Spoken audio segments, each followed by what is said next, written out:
Hello, everyone. Welcome to another Social Saturday. Today, we will be talking about building community on YouTube with my dear friend, Nicki Tedesco. Oh my God, she's so rock and roll. I love her. Let me tell you a little bit about Nicki, and then I will get right to it. Nicki is a singer, a songwriter, and a bass player, which to me is like the coolest. And she's Bow, chicka, bow, so, bow. oh yes, she's okay. I know we're friends, but I fangirl a lot about Nicki to her and to other people. Sometimes we'll be texting and we just start mutual fangirl like moments. I love those, I by love the you way. so much. I know, it's like, you inspire me so much. Oh my God, you inspire me too. That's what It's that's super like. like soppy That's too. what It's like I just get like that's what our texts are like. I know.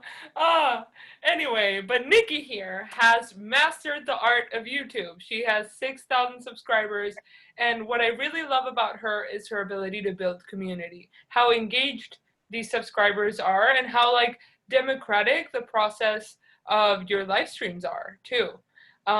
So I really wanted to talk to you about that. Nicki also released an album and has, oh my God, her single "Trapped Inside" is so freaking good. There you go. Heaven is a ghost town. We'll talk more about that later because I'm really okay. I'll.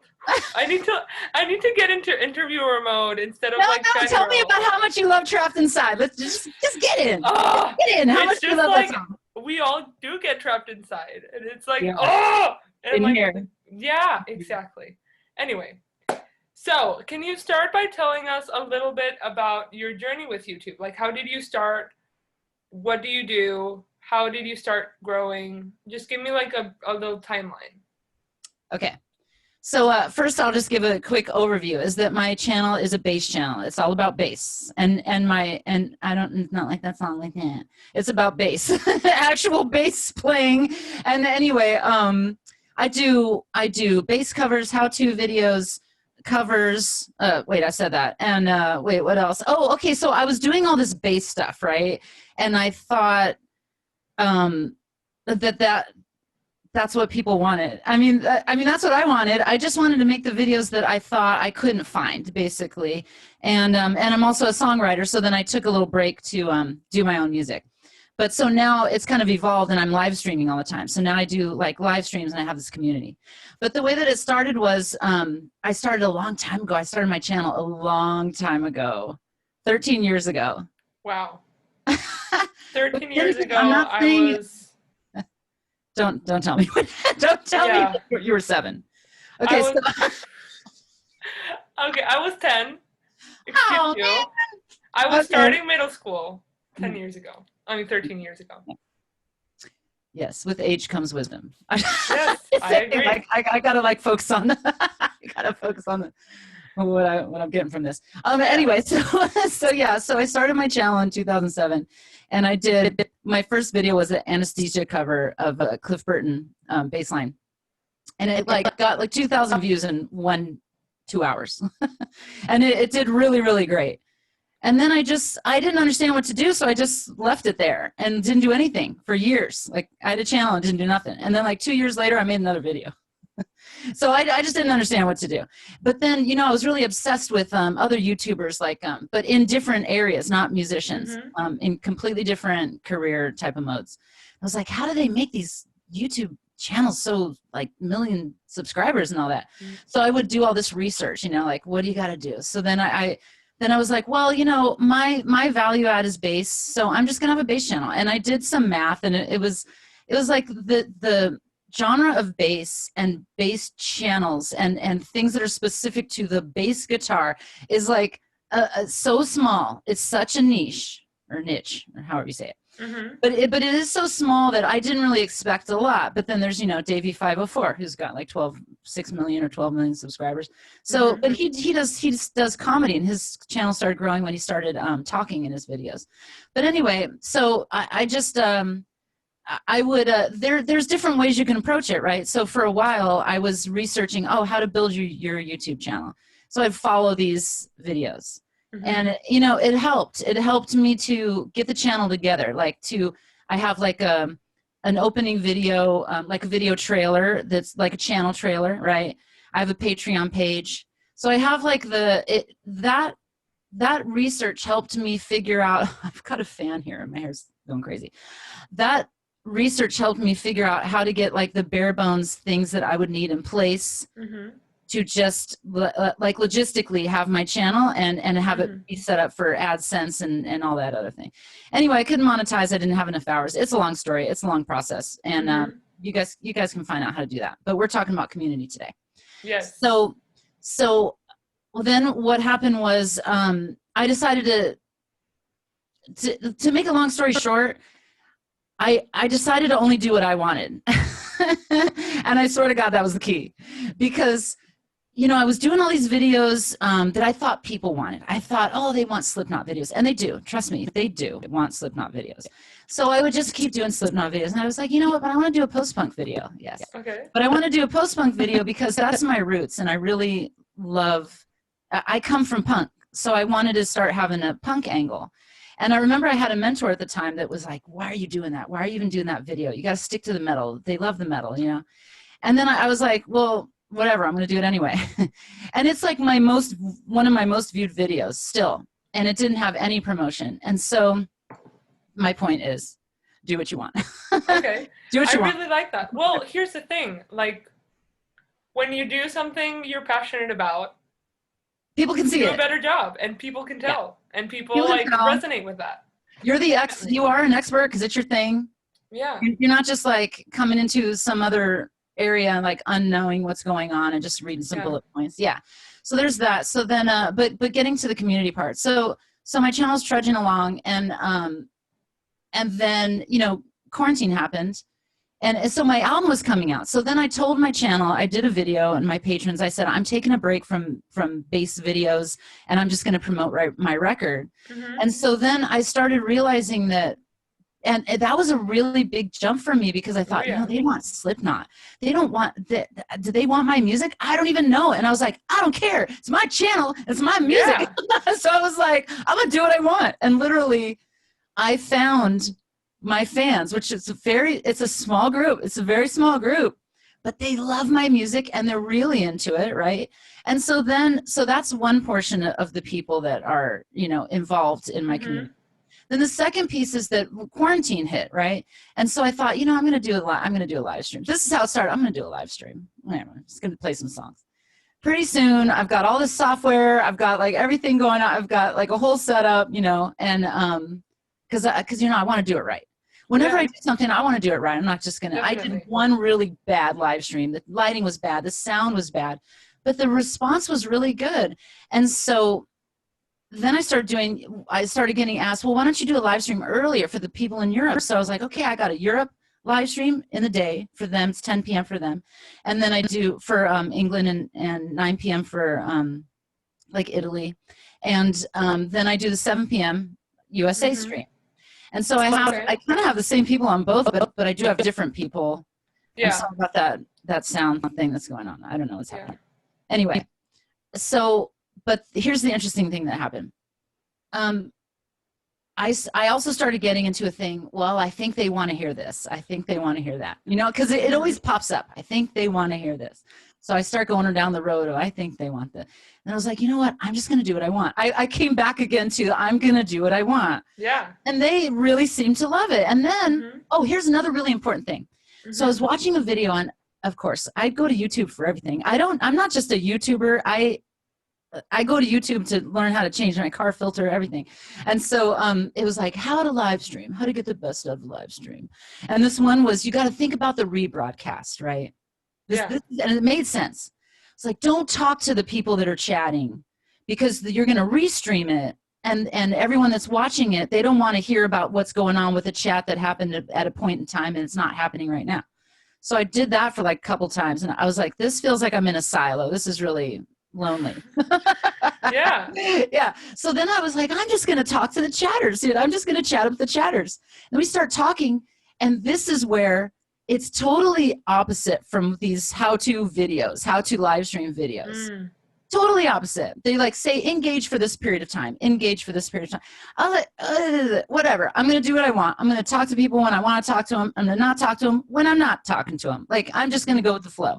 So I literally do what I want, go with the flow, and involve everybody in the chat. And that's how the community started. So now every week when I'm on with them, I go, what do you guys want to do next week? And and then they start talking about something, and it will bloom. Like a couple weeks ago, they just started talking. I said, hey, maybe I should do I had some idea.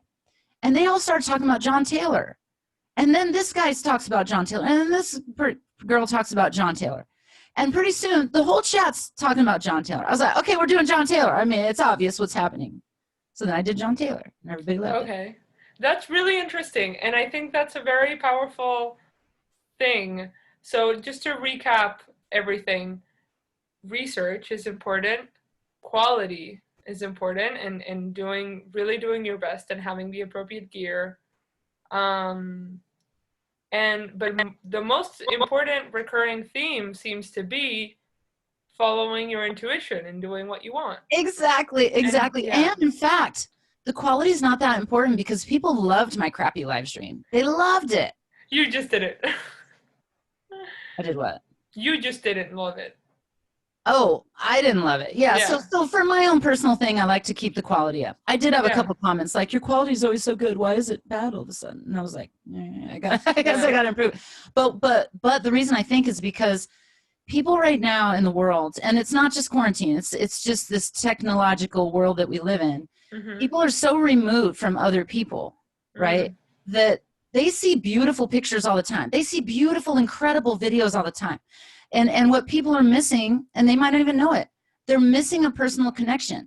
And so when you provide the personal connection, they don't care how bad it looks or sounds. Like they're like, I'm talking to a person. Yes. We're connecting. People, they still exist. Oh my God. Like, they're alive. I'm not just watching a replay. Yeah, so. That's really powerful. And I love that you listened to you and not to like the tips on blogs that you read about.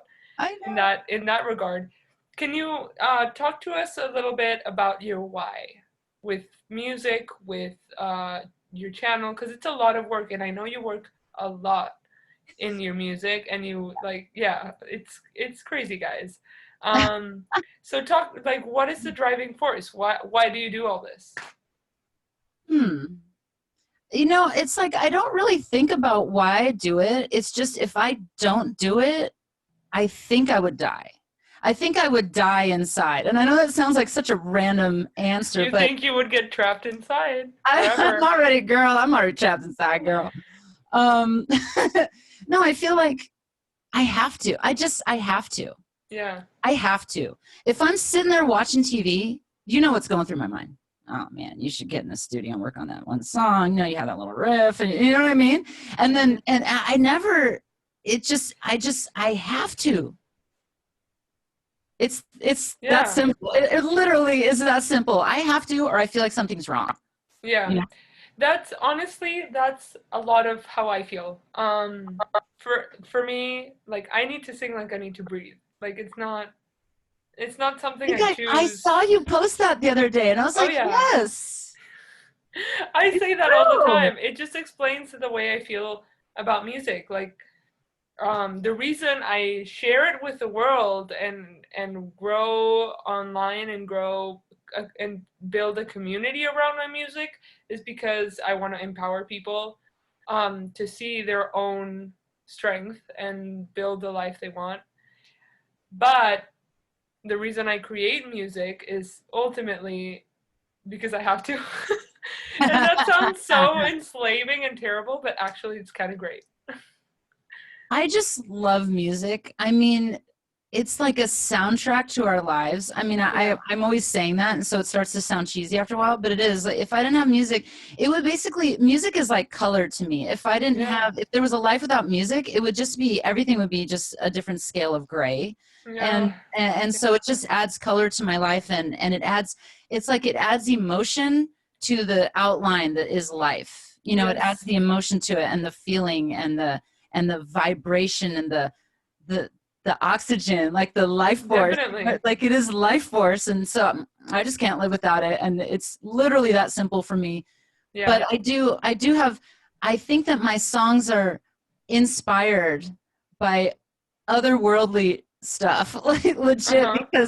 because I don't just sit down and go, oh, I'm gonna write a song, you know, I'll hear bound chicka bound bound and then write a Yeah. porn theme or whatever. But I literally dream, and when I dream, I'll hear a song, and sometimes in the dream I'll know, oh no, this is a song I was listening to earlier today. Mm-hmm.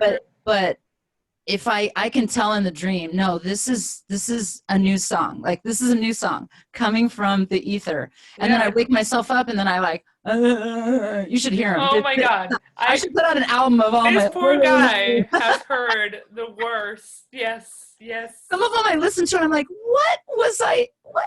Oh But my some God. of Yeah. them, I hear it, and I'm like, I know what I was trying to do, and then I will write a song around it. So Mm-hmm. it's inspired from somewhere else. I'm literally, and I don't want this to sound like egotistical or like, oh, you know, da da da, but literally, I think I'm just a vessel for music to come through, and Mm-hmm. thank God I took the time to learn how to play instruments so I can actually bring it to fruition. Yeah. No, that's definitely a feeling that I myself and I know many musicians share. Like you feel like a channel for creation in the end. Like it's just I'm just gonna let it happen Yeah, and bring it forth. Like yeah. yeah, that's very interesting, and I feel like it's a very powerful perspective. And actually, you said like I don't want to sound selfish, but I think it's quite the opposite, because it's like I don't really feel like I alone create this. Yeah. You know?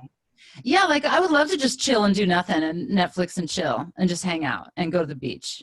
But literally, like ask any of my friends when I was a kid, they're like, hey, let's go to this party. I'm like, I can't, I gotta practice. I can't, I gotta record this thing. I can't, I'm in the studio. I mean, every single day I have to really pack in stuff. It's a number one priority. I have to pack Mm, in all my stuff I need to do for music, and then I go, okay, now I can go yeah, outside. definitely. Now I I can love that. Uh, that's amazing. Yeah, yeah, definitely. So right. So And to recap, to build. Well, I'm sorry. What were you gonna say? no, I was gonna ask you about your community. Have you because you mentioned it was very specific what you do, and it is, and I was wondering, have you studied your audience and deliberately done some targeting? Have you worked with online ads, Right. or Right. has it all been natural growth? Okay. So this is where I'm at right now. And I Mm-hmm. just joined the base channel, right? Who has 50,000 subscribers and 10 million views. And he does that. Chris from the base channel does that. He's always telling me, I'm looking at my stats and this is what's going on. And they seem to like this. So we're going to do that. I did that. You know, it just feels unnatural to me. Mm-hmm. And I mean, I know that I don't want to sound like a snob, but if it sounds unnatural and it don't feel right, I'm just not, why am I doing it? You know what I Mm. mean? I'm not doing this for money, obviously. I mean, it's music. Come on. Unless you're Katy Perry. Like, I mean, I don't mean to squash anyone's dreams, but I've been doing this a long time and I've always had other work to actually pay the bills.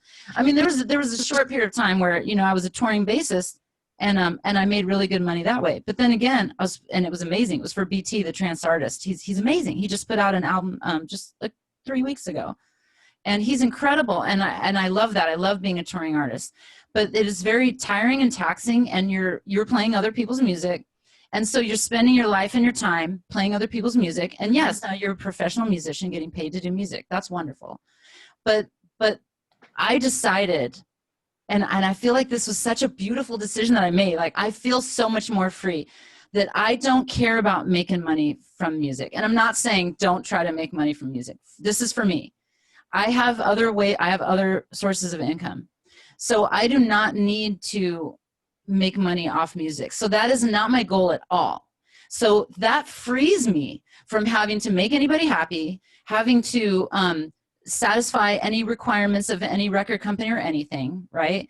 It frees me from having to look at stats and figuring out what's popular and going with what's trending. Because think about it, anything that was ever worth anything did not follow a trend when it came out. Mhm. I mean, come on. I mean, goth. I mean, like 80s new wave. I'm talking about life-changing, like genre-changing music, like death metal when it came out. They weren't like, well, classic rock Styx is popular, so let's do that. No, they were like, and then it's like, hey, it's a whole genre just grew up, Yeah. So it's like nothing ever was born out of finding trending stats and going with Mm. it. I'm not a corporation. I don't need to do that. So I just don't bother. Mhm. I mean, I notice things that happen and I'm like, oh, well, I guess that is what it is. But Yeah. it doesn't change my mind about what I'm going to do tomorrow. I'm Okay. still going to do the same thing, which is what I Okay. want. Okay. But you also listen to your community. Yes, I do. And Because, that's what I really like. yeah, It's yeah. not that you just say like F everybody and I'm Right. gonna No, it's not like only what I it's want. like you stay within your community. It's for them. And exactly. It's for them because when I live stream for them and for me and we hang out and that's what it Yeah. is. Then I do what they want me to do and then we do it together and we literally play together. Exactly. And I've got a cool story to tell you in a second. But if I was not listening to what they were doing, why bother? I'll just go in the studio and write more songs. Yeah. I don't need a live stream. What's the Exactly. point? Exactly. I'm trying to connect also. I mean, Yeah. I want a connection too. And when I find people that have something, there's nothing better when somebody goes, oh, that bass tone, and I'm like, I know that bass tone, and then we're just like brothers, we're brothers and Yeah. sisters, like right in there, right then, and it's just like deeper. It doesn't have anything to do with our bills or our background or our goals. Nothing. It's just like we both love this one thing, and that's how we connect on something that we love. And it's just Uh-huh. so beautiful. But That's amazing. I want to tell you this cool story. Okay, go ahead. So I started, I was performing on a lot of my live streams. And, every week I'm like, I don't know what to do this week. And this was before I started asking them what they want. Mhm. And so I would just go, I'm going to do these songs. And so it was really when my album was coming out. So I was in promotion mode. But after a while, I got lazy one night. I was like, I'm just going to teach them a song.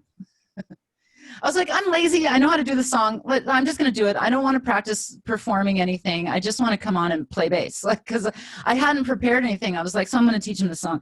And when I said, okay, it goes like this and da da da. And the comments are always, I watch the comments while I'm streaming. I literally watch them roll and I'm reading them. And literally when I said, okay, everybody, now we're going to play it. So I start the song and I start playing it and the comments stop. Like they stopped scrolling. And then when I stopped, the song was over, they start rolling again. And then I started talking to them. I was private messaging some of them and just asking people. And it turns out they were playing. They were playing with me. We were playing the song together. Like, That's so awesome cool. that. It was so incredible. That is amazing. Yeah. That is so, yeah, that is fantastic. I love those little shared moments. It's a connection. Like it's just that connection. Like that's the word. That's the theme of the night. And also some guitar players come on and they're like, well, I don't really play bass, but I'll do it on my guitar, or now I want to play bass, or now I'm gonna grab my bass. So I'm kind of growing bass players too. Yes. And in the meantime, I keep planting seeds. You guys, you got to write songs. You got to write songs. Like, don't be afraid. That's amazing. Because I know there were years that I was afraid. There's so many years I wasted being afraid to just write a song because I thought I was going to write a crappy song. Well, yeah, I am. But I have to write 20 crappy songs till I start to write some good songs. Yeah. So, but if you're always scared, you don't want to write that first bad one, you'll never get to the 20th one, which is awesome. Yeah, definitely. And to this day, like I've been in this like creative flow where I write a lot in quarantine, maybe because I miss live shows and performing so much. And I'm writing like 3 to 4 like melodies with lyrics, probably like a week or so. Maybe more than that. I don't know. That is awesome. But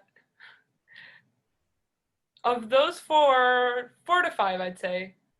Well, some days it's just like I just write and write and write and write and write and I don't count. But of those, I'd say like 70% suck. Like, they are so bad. So it's not about like, and I don't know one songwriter, and I've talked to really successful songwriters that will tell you like, oh yeah, I just write hit songs and they're great. That's it. Like, no, that's not how it It's like a works. muscle. It's like a muscle. You have to keep working it. It's just like anything that you practice. Let's say you're even practicing a song, or you're practicing a dance move or something. It's going to be crappy like 90 times. Yeah. And then the 91st time it's going to be good. So and then the 92nd might be crappy again. Maybe. Yeah. Yeah, that's why. And in fact, like talking about songwriting, I'm trying to really challenge myself to do things I'm scared of. That's really like the theme for me in quarantine is, the theme for me lately in my life right now is anything I'm scared of, I just do it. I'm like, I'm going to do it, and I'm not going to like it, but I'm going to learn something about it. I'm going to learn something. At the end of the day, I'm going to be annoyed as heck. Yeah. I'm going to be screaming and crying the whole time. But when I come out the other side, I will have learned something. And that's how I've been learning everything lately. Screaming and crying. That's fun. It's amazing. No, but definitely I see what you're saying in terms of seeing the pandemic as an opportunity to learn new things and take new risks. Totally. And just like look inward and grow as a person and as a musician. And yeah, it's people that are bored, I'm like, are you kidding me? You're bored? I'm sorry. I hope I'm not offending anybody, but I'm just going to say, let me just say right now, if you're bored, how about learn a new language? Just do that one thing. Learning a new instrument. I've been learning guitar. People have always, before quarantine, people are complaining, I never have any time to do this, to do that. Now you have time now. So now you got time to do it. Go do it. Exactly. Go do that thing. Exactly. When everything got canceled, my first reaction was like, oh my God, it's the end of the world. We're all going to die. And then I was like, I have time. Yeah. I have time to write songs and like be a musician. It's the most precious gift out of anything is time. Literally. It's the one thing you cannot buy. You can't get back. It's limited. You don't know when you don't know how much you even have. Yeah. So it's like, if you have time on your hands and you're bored, think about that. Like, think about that, you guys. It's the one most valuable thing that exists in your entire universe. Yes. If you're bored right now, remember that. Time is the only thing that you cannot get back or buy. So, and I love that you mentioned you don't know how much you have. No. Yeah. No. I love that. So, okay, Nicki, can you, just to start closing out, can you please tell us about what you're working on right now, how the people listening can support you and stay in touch with you, and yeah. Well, thank you for bringing that up. So I have 3 albums out, and my latest one is Heaven is a Ghost Town. And you can get it on everywhere. I mean, literally, if you just Google Nicki Tedesco, Heaven is a Ghost Town, it'll pop up. But it's like Bandcamp. You can stream it every I'll add the links below. Everything. Yeah, I'll give you the description. There's one link that I'll give you. Oh, there's a stuttering thing going on with my audio right now. It's making me crazy. But anyway, there's this one streaming link I'm going to give you, and it's like if you click on it, it'll give you multiple links, and you can go to any, like if you do Apple or you Amazon or iTunes, whatever. Perfect. You'll be able to find it there. Yeah, and then you can purchase it off of Bandcamp. Perfect. Yes. Can you tell us about the dream behind Heaven is a Ghost Town? Did I tell you that? I know, you did. But I want people to know because it's a really cool story. Yes. So, all my songs come from dreams. Most of them, I think I've written like 2 that weren't from dreams. So, but the title track, right? And the whole theme for the album. So my character, Frantic Ginger, shows up in heaven and she realizes she's the only one there. And she's got like this ominous, like monstrous shadow, and she's like, what the, Anyway, so yeah, I had this dream that I snuck into heaven. So my mom and grandma are both gone. And so I snuck into heaven, and there was nobody there except them. and it was like everything was black and white. I always dream in color. I know Yeah. I do. Like I can see, and it was everything's black and white. There's tumbleweeds flying down, and then I see those two. They're in color, of course, and so we just hang out. And so like that song is about like us hanging out, and then me leaving and saying, I'm gonna come back tomorrow night. I'm gonna sneak and I'm gonna go to sleep and I'm gonna sneak back in heaven. I'm gonna come visit you guys back again tomorrow. And of course I can't and I don't and I never do. So the song kind of wraps around that whole story. Yeah. That's really incredible. That is so interesting. You know, Paul McCartney also has gotten some really powerful songs through I've dreams. heard that. I've Yeah. heard a lot of musicians do that. Yeah. I myself not so much, but I usually get my best songs when I'm falling asleep. Hmm. That's why I also have a bunch of like audio recordings where I'm like about to fall asleep Yeah. and it's like but Well, anyway. that's such a beautiful time because you're kind of like not trapped inside, right? You're not like Exactly. you're not really tethered to your body anymore. You're starting to go to another like realm, like Exactly. mentally, and you're open Yeah. to all the things that are there, but you It's just you the can't. quiet in my mind that allows creation to Yeah, trespass. exactly. Yeah, definitely. Well, thank you so much for doing this, Nikki. I really appreciate you, and I love I how. love you, Me too. Luciana. I love you so much. Oh my God, we're gonna start the self sob again. You're just so amazing and so cool and so I'm rock so and roll. inspired by you. I know, I really, really am.